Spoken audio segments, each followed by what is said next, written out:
13 days. That's how close the entire world came to complete and utter nuclear annihilation. So let's get into it. We're talking about the Cuban Missile Crisis. And believe me, this was not some distant political squabble. This was a terrifying, high-stakes chess match between two men, President John F. Kennedy and Soviet Premier Nikita Khrushchev, who were gambling with the fate of the entire planet. Okay, so picture this. It's October 16th, 1962. President John F. Kennedy walks into a briefing, and he's shown a folder full of photographs. And in that single moment, the entire Cold War went from a quiet simmer to a full-on, scorching hot boil. The evidence in front of him changed absolutely everything. And that right there was the start of the Cuban Missile Crisis. For the next 13 days, the world's two superpowers were locked in a standoff, all because of nuclear missiles being set up in Cuba. I mean, think about that. Just 90 miles off the coast of Florida. This was a threat on America's doorstep like nothing anyone had ever seen before. So what was in those photos? Well, they were grainy, top-secret images from a U-2 spy plane, but the message was crystal clear. Soviet ballistic missile sites were being built right there on Cuban soil. And the range on these things? They could hit Washington, D.C., New York, basically any major city in the U.S. The proof was undeniable. Kennedy immediately got his top advisors together, this secret group they called XCOM, to figure out, okay, what in the world do we do now? And the clock was absolutely ticking. Inside that room, Kennedy's team is going back and forth, furiously debating what to do. And you have to understand, there were no good options here, just two terrifying ones. The fate of the entire planet was literally hanging in the balance. So you had two main camps. On one side, you've got the military guys, the generals, and they're saying, let's go in, airstrikes, now. Take out the missiles before they're active. But you do that, and it's a direct act of war. The Soviets would almost certainly retaliate, and then boom, you're in a nuclear war. The other option? A naval quarantine, which is really just a nicer word for a blockade. Surround the island with ships and stop any more Soviet weapons from getting in. It's less aggressive, sure, but would it even work? Or would it just make them look weak? The pressure on JFK must have been just unbelievable. The stakes were as high as they could possibly get. One wrong move, one tiny miscalculation, and we're not just talking about losing a few cities. We're talking about the end of civilization as we know it. So, after days of just gut-wrenching debate, Kennedy makes his call. He tells the generals no on the airstrikes. Instead, he goes with the quarantine. He's basically drawing a line in the sand, or, in the ocean, and daring the Soviets to cross it. And on October 22nd, everything goes public.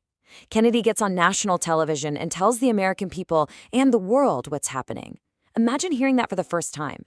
As he's speaking, the U.S. Navy is moving into position, forming that ring of ships around Cuba. That was it. The quarantine line, the line between peace and nuclear fire. And for the next few days, the entire world just held its breath. The U.S. military went to DEFCON 2. That's the highest level of alert before all-out nuclear war. B-52 bombers loaded with nuclear weapons were in the air 24/7, ready to go. And out in the Atlantic, those Soviet ships, they just kept coming, steaming right for that American blockade. This was it, the moment of truth. If a U.S. ship fires on a Soviet vessel, that's it. That's the start of World War III. The question on everyone's mind was simple and terrifying. Were they going to stop? And then they did. At the absolute last second, the Soviet ships stopped dead in the water. Right before they reached the quarantine line, you can almost feel the entire world exhale. The immediate danger was over. Back in the White House, Secretary of State Dean Rusk delivered this now famous line, which just perfectly captured the feeling of that moment. The world had pulled back from the brink. So, to the public, it looked like a clear win. America stood firm, and the Soviets blanked. But that's not the whole story. Not even close.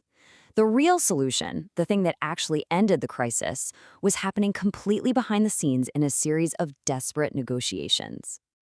It really all boiled down to two men, Kennedy in Washington and Soviet Premier Khrushchev in Moscow. They were writing these urgent, secret letters back and forth, both of them desperately trying to find an off-ramp, a way to de-escalate without starting a war, but also without looking weak to their own hardliners. And here's the deal they hammered out. Part of it was public. The Soviets would take their missiles out of Cuba. In return, the U.S. would promise to never, ever invade Cuba. Simple enough, right? But here's the secret part, the part nobody knew about for years. The U.S. also secretly agreed to remove its own Jupiter missiles from Turkey, which were pointed right at the Soviet Union. And that was the key. It gave Khrushchev a way to save face and go home saying he'd won a victory too. And just like that, the crisis was over. The Soviet missiles were packed up and shipped out. The whole world breathed this massive collective sigh of relief. But the experience of staring right into the face of nuclear Armageddon, well, it changed things. It taught everyone some very, very important lessons.